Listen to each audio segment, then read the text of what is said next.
आपने देखा होगा जूट के बैग्स, हमारे देश के आयुर्वेदिक नुस्खे, खादी के कपड़े, बांस के बर्तन विदेशों में महंगे महंगे दामों पर बेचे जा रहे हैं।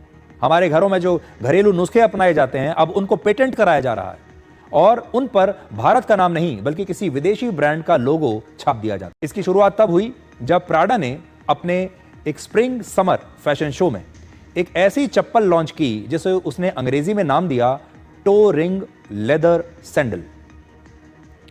इस सैंडल की कीमत 1 लाख रुपए बताई गई, जो भारत में असल में किसी भी दुकान पर आपको 400 से 1000 रुपए में मिल जाती है। लेकिन जब यह प्राडा के रैंप पर आ गई तो इसकी कीमत बढ़कर हो गई 1 लाख रुपए।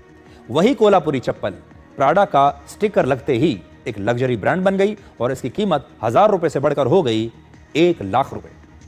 सबसे दुखद बात यह है कि भारत का नाम तक इस दौरान नहीं लिया गया और ना ही महाराष्ट्र, ना कोल्हापुर और ना ही कोल्हापुर के कारीगरों का नाम इस दौरान लिया गया। किसी को कोई श्रेय नहीं दिया गया।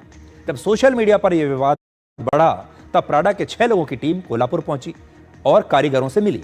कारीगरों और प्राडा की टीम के बीच यह बातचीत हुई कि प्राडा कोल्हापुर के कारीगरों से अब सीधे इन चप्पलों को खरीदे और उनके जरिए बेचे। जब कोई विदेशी ब्रांड आपके सामान को अपना बना ले, उस पर आपका नहीं अपना नाम लिख दे, आपको जरा सा श्रेय भी ना दे, मुनाफे में आपकी हिस्सेदारी ना रखे, तो समझिए यह सिर्फ चोरी नहीं बल्कि एक सांस्कृतिक कब्जा है। और यह पहली बार नहीं हुआ। आपने देखा होगा जूट के बैग्स, हमारे देश के आयुर्वेदिक नुस्खे, खादी के कपड़े, बांस के बर्तन विदेशों में महंगे महंगे दामों पर बेचे जा रहे हैं। हमारे घरों में जो घरेलू नुस्खे अपनाए जाते हैं अब उनको पेटेंट कराया जा रहा है और उन पर भारत का नाम नहीं बल्कि किसी विदेशी ब्रांड का लोगो छाप दिया जाता है। और यह स्थिति तब है जब कोल्हापुरी चप्पल को जीआई टैग मिला हुआ है।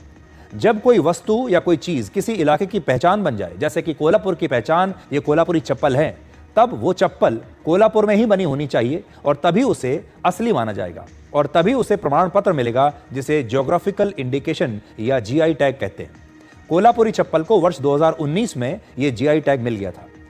यानी अब ये कोल्हापुरी चप्पल सिर्फ महाराष्ट्र और कर्नाटक के कारीगर ही बना सकते हैं, तभी इसे कोल्हापुरी चप्पल कहा जाएगा। ऐसा कई बार हुआ है कि कोई विदेशी ब्रांड आपका डिजाइन ले जाए, आपकी पहचान ले जाए, नाम बदल दे और उसकी कीमत 100 गुना बढ़ा दे। तो क्या हमारी जिम्मेदारी सिर्फ ट्वीट करके पूरी हो जाती है, सोशल मीडिया पर शोर करके पूरी हो जाती है? कोल्हापुरी चप्पल सिर्फ एक फैशन नहीं है, यह भारत की मेहनत, पहचान और परंपरा है। इसे नजरअंदाज नहीं किया जा सकता। जब तक आप अपनी कला का सम्मान नहीं करेंगे तो दुनिया उसे स्टाइल बनाकर ऐसे ही बेचती रहेगी। भारत की परंपरा कोई थीम नहीं है, यह एक जीवित आत्मा है।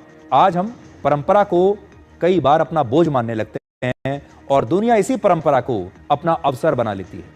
इसलिए आज हम खुद को मॉडर्न दिखाने के चक्कर में अपनी पहचान मिटा रहे हैं और विदेशी ब्रांड्स उसी पहचान से करोड़ों रुपए कमा रहे हैं।